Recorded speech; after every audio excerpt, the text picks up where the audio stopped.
Kemudian di antara hal yang perlu kita ingat, Allah kasih kita musibah, ya.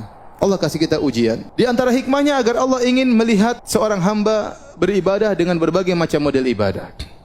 Ada orang diberi ibadah dengan ibadah bersyukur, maka dikasih kenikmatan agar Allah lihat dia bagaimana bersyukur kepada Allah. Terkadang Allah kasih dia musibah agar Allah lihat bagaimana cara dia beribadah kepada Allah dalam kesulitannya. Dan betapa banyak ibadah yang muncul tatkala orang dalam penderitaan, yang tidak mungkin dilakukan oleh seorang yang sedang menghadapi kenikmatan, mendapati kenikmatan. Coba antum bayangkan seorang tatkala sedang diuji, hatinya benar-benar terenyuh kepada Allah Subhanahu wa taala. Harapannya hanya kepada siapa? Allah Subhanahu wa taala. Kalau dia berdoa dia menangis. Yang itu mungkin tidak didapatkan oleh orang-orang yang dapat kesenangan. Ya. Seorang kalau dalam kenikmatan mungkin dia salat sekedar mau nangis, apa yang mau dia tangisi? Sampai seperti ada lelucon ya. Ada seorang imam di Mekah. Saya diceritain wallah alam benar atau tidak ya, tapi lelucon namanya Syekh Al-Muhaisini. Syekh Al-Muhaisini dia punya murattal Quran ya. Kalau antum dengar murattalnya dia sering nangis. Dan dia punya masjid di daerah di Mekah. Orang banyak yang iktikaf juga di masjid tersebut. Dan dia kalau salat sering nangis ya. Kemudian suatu hari ada seorang dari Mesir kemudian salat situ, senang dengar imamnya salat sambil nangis-nangis. Kemudian dia tanya, "Siapa imamnya itu?"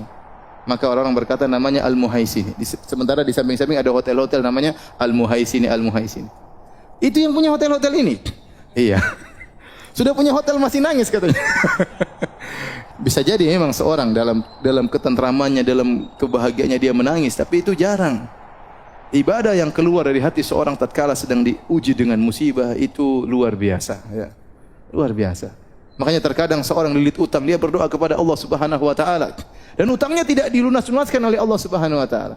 Karena Allah tahu kalau utangnya lunas dia berhenti berdoa kepada Allah Subhanahu wa taala.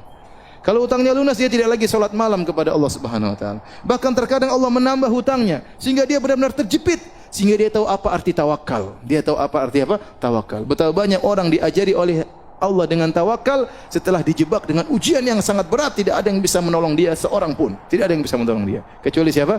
Allah. Maka dengan adanya ujian, adanya musibah, adanya penderitaan, maka Allah Subhanahu wa taala ingin mengetahui dari seorang hamba agar hamba itu beribadah dengan berbagai macam model ibadah. Ada ibadah syukur, ada ibadah apa? Ada ibadah sabar, ya. Ada ibadah sabar dan demikianlah, ya. Kita lihat Nabi Muhammad SAW beribadah dengan bersyukur, beribadah dengan bersabar. Kita lihat Nabi Sulaiman alaihissalam yang super kaya raya dengan dipenuhi dengan berbagai macam kenikmatan, dia juga pernah diuji oleh Allah Subhanahu wa taala. Lihat Nabi Ayub yang pernah kita sampaikan kajian, pernah diberikan kekayaan yang luar biasa dan pernah dikasih sakit yang lama. Dia pernah beribadah kepada Allah dengan syukur dan dia pernah beribadah kepada Allah dengan sabar.